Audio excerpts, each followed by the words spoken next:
scared.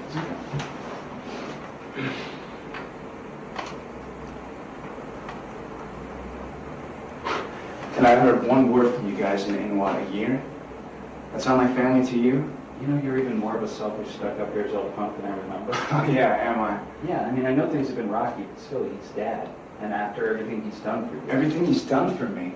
Yes. All he's done for me, for us, is set the land speed record for effed up childhoods. Don't be overdramatic. Dean, when I said I was scared of the thing in my closet, he gave me a 45.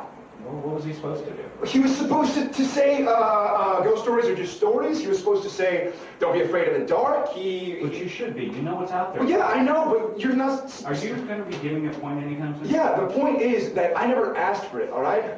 The coal homework and melting silver into bullets and all our family road trips. Chasing those freaky-ass things all over the... I never wanted any of it. You can't pick your family. Yeah, I know.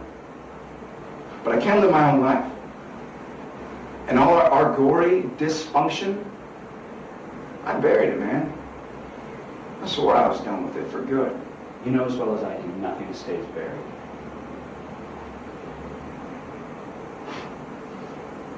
Look, man. Dad'll be okay, all right? He'll be home in a few days. We'll see. Dad hasn't been home in a few days. So he's working overtime on a Miller time shift. He'll stumble back in sooner or later.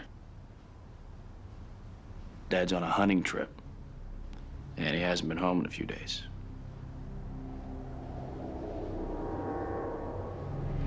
Just excuse us. We have to go outside. I mean, come on. You can't just break in middle of the night and expect me to hit the road with you. You're not hearing me, Sammy. Dad's missing. I need you to help me find him. You remember the poltergeist in Amherst? Or the Devil's Gates in Clifton? He was missing then, too. He's always missing, and he's always fine. Not for this long. Are you gonna come with me or not? I'm not. Why not? I swore I was done hunting. For good. Come on, it wasn't easy, but it wasn't that bad. Yeah?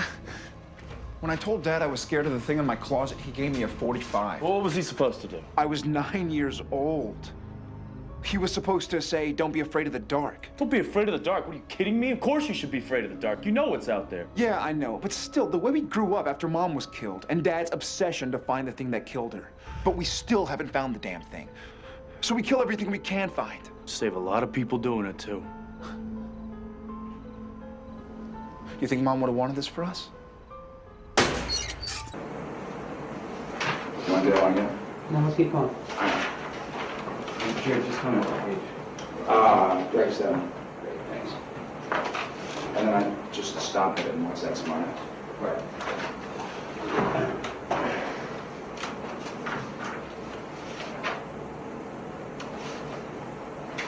Call 911? Yep. You tell me you said Nugent? No, I did. Yeah. So what do you got there? Well, bad news. I've been looking at the dates of the disappearances. The first one was on a Wednesday, the next one was a Tuesday, the next one was the next Sunday, and it goes on like that. I don't follow. The days between victims, it's a pattern. It's 5 days, and then 4, then 3, then 2. Next is 1. It's tonight. Nice work there, man, huh? What are you doing? Packing up my toothbrush. What's it look like? Wait, you want to go? Yeah, get on the ball, son. You know, our grumpy little hitchers, you know, stowing her victims in the cornfield. Dad, Pickup's not in the cornfield, so sing along with me. Yeah, he's probably not one of her victims. I know. He's probably not even in Sanger. Who knows if he ever came in the first place? Anyway, it doesn't matter. We'll find him. We're not leaving. We can't leave. Not until we deal with Constance. What? Sam, we don't have time. We have more pressing matters. Well, then we'll make the time. Where's this coming from? I thought you'd want a ditch. I do. Believe me, I do. But people are getting hurt. You know, in the last couple of years, a lot of people have been getting hurt. And where the hell were you?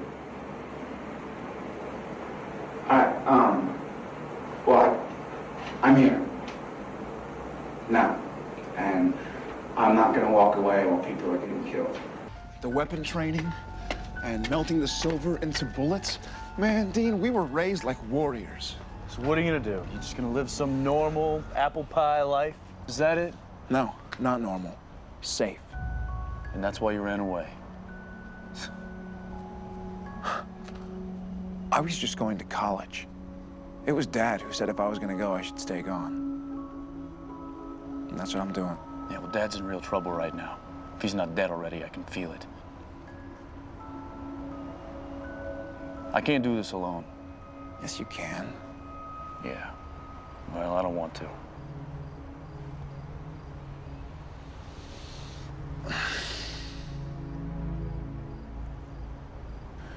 What was he hunting? So I'm hunting this thing without you. You're a stubborn bastard. Yeah, it runs in the family, I guess. Man, Dean, he'd want us to be here, you know? Think of what he'd do if we left. Do us. I would just blame everything on you. All right, so what do you think?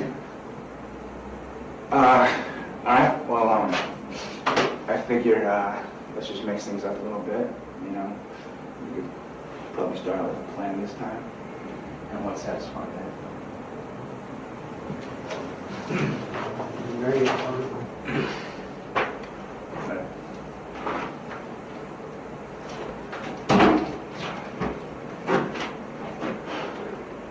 And I haven't heard one word from you guys in what, in a year? Does that sound like family to you? You know, you're even more of a selfish, stuck-up, hair-gel punk than I remember. Really? Am I? Yeah, and I know things have been rocky lately, but still, he's Dad, and after everything he's done for you... Everything he's done for me? Yes.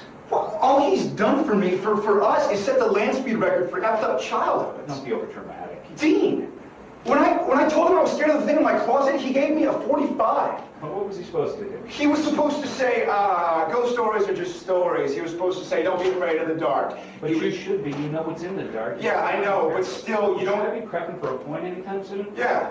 The point is, I never asked for it. The cult homework and melting silver into bullets and our little family road trips, chasing those freaky-ass things all over the place. I never wanted any of it. Well, you can't pick your family. Yeah, I know. But I can live my own life. And all our gory dysfunction, I buried it, man. I buried it long ago, and I swore I was done with it for good. You know as well as I do, nothing stays buried.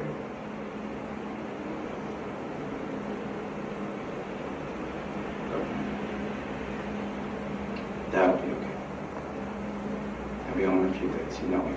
We'll see.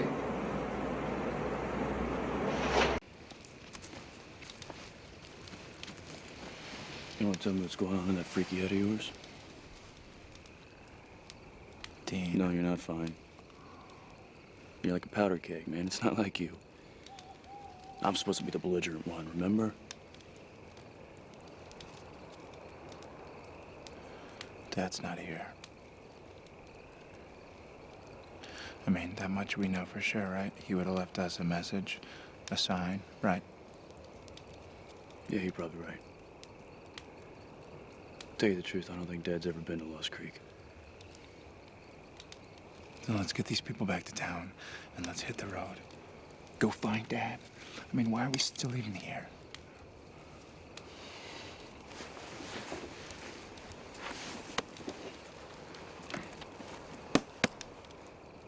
This is why. This book. This is Dad's single most valuable possession. Everything he knows about every evil thing is in here. And he's passed it on to us. I think he wants us to pick up where he left off. You know, saving people, hunting things. The family business. That makes no sense. Why doesn't he just call us? Why doesn't he tell us what he wants? Tell us where he is? I don't know. But the way I see it, Dad's given us a job to do, and I intend to do it. Dean. No. I gotta find Dad. I gotta find Jessica's killer.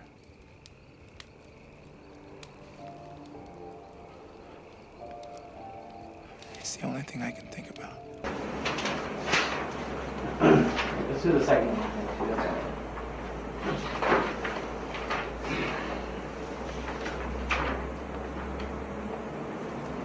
Call 911? Yep. Tell me it was television. You know I did. So what do you got there? Well, bad news. I've been looking at the dates for disappearances. First one was on a Wednesday. The next one was the following Tuesday. The next one was the following Sunday, and it goes on like that. I don't follow. It's a pattern. The days between victims, it's 5 days, then 4 days, then 3, then 2. The next will be 1, and that's tonight. Nice work there, Matt.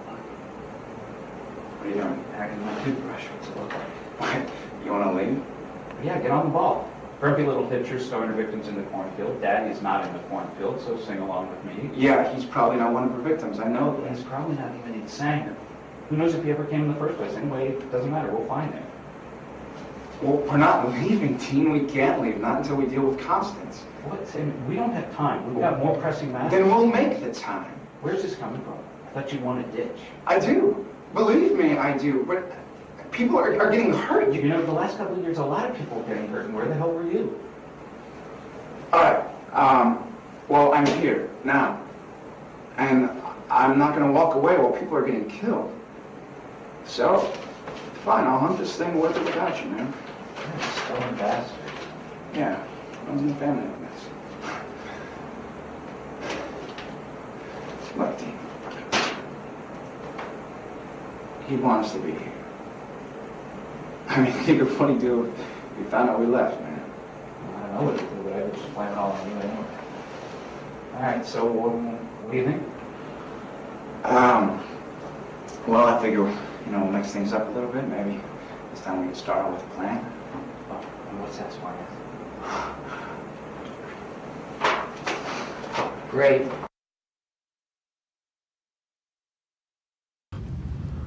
Dad figured it out. What do you mean? He found the same article we did. Constance Welch. She's a woman in white. You sly dogs. All right, so if we're dealing with a woman in white, Dad would have found the corpse and destroyed it. She might have another weakness. No, Dad would want to make sure. He'd dig her up. Does it say where she's buried? No, not that I can tell. If I were Dad, though, I'd go ask her husband. If he's still alive.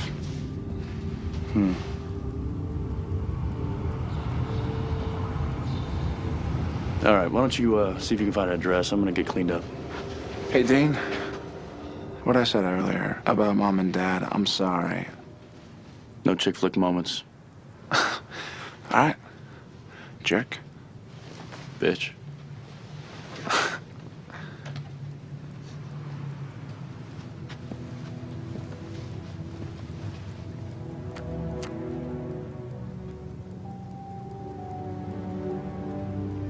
So I think for me, I'm going to go way. Ackles was kind of very current with something very legit. I'm going to go back to the very, very, very beginning. And literally, I think when I was talking with Kripke or David Nutter or something during the pilot, and, having come from Gilmore Girls, that was based... It's okay. It's okay.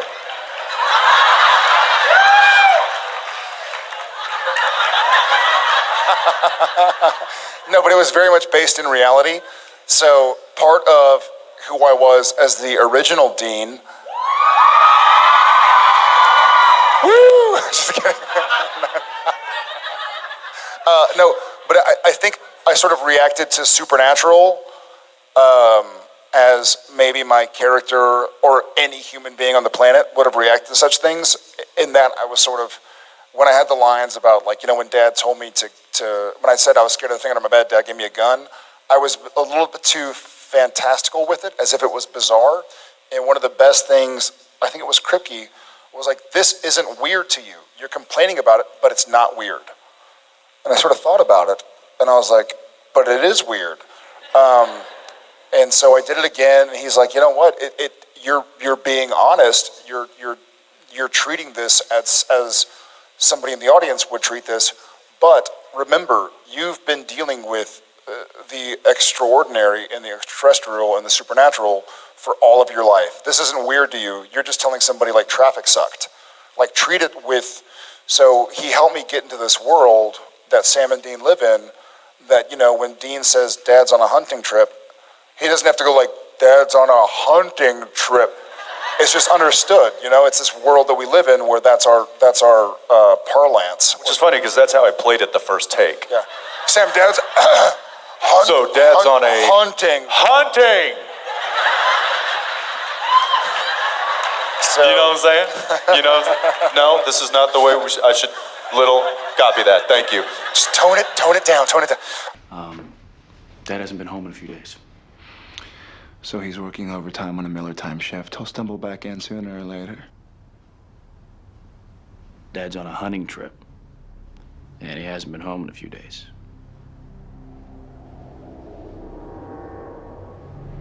Just excuse us. We have to go outside.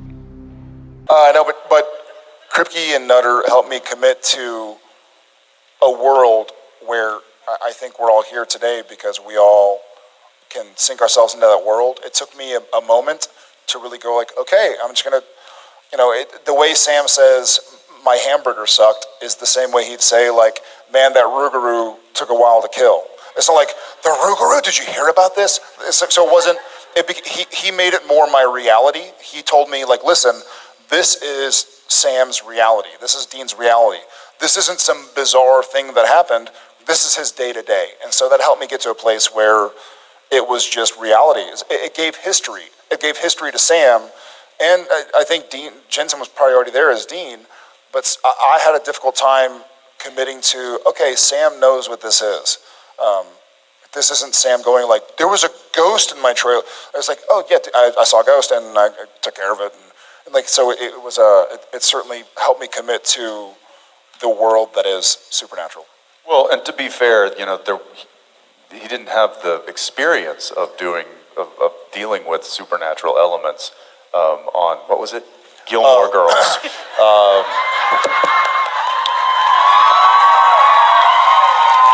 Oh, I know you have a Stars Hollow tattoo.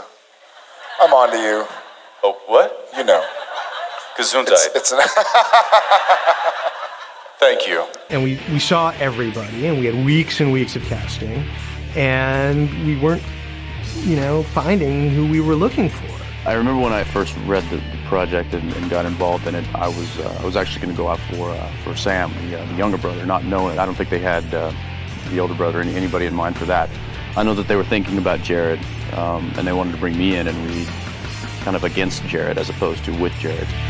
But Jared came in, and he was just so likable and soulful, and immediately you just saw things from his eyes and his point of view. When I read the script, I was really into the mythology of it, and I was really into the two characters, Sam especially, and I basically said, I'd love to be a part of this. If y'all will have me, I'd love to work my butt off for y'all guys and help tell the story of this character. After, Jared walked out of the room, we talked about it, and we said, geez, it's like Jared, if Jared was Sam, who, and Sam is supposed to be Luke Skywalker, so you sort of need an innocence, we're going to tap all of Jensen's charisma and put it into Dean. And we called Jensen and his representatives, and we said, there's Luke Skywalker, but you could also be Han Solo. And who as a kid, didn't want to be Han Solo.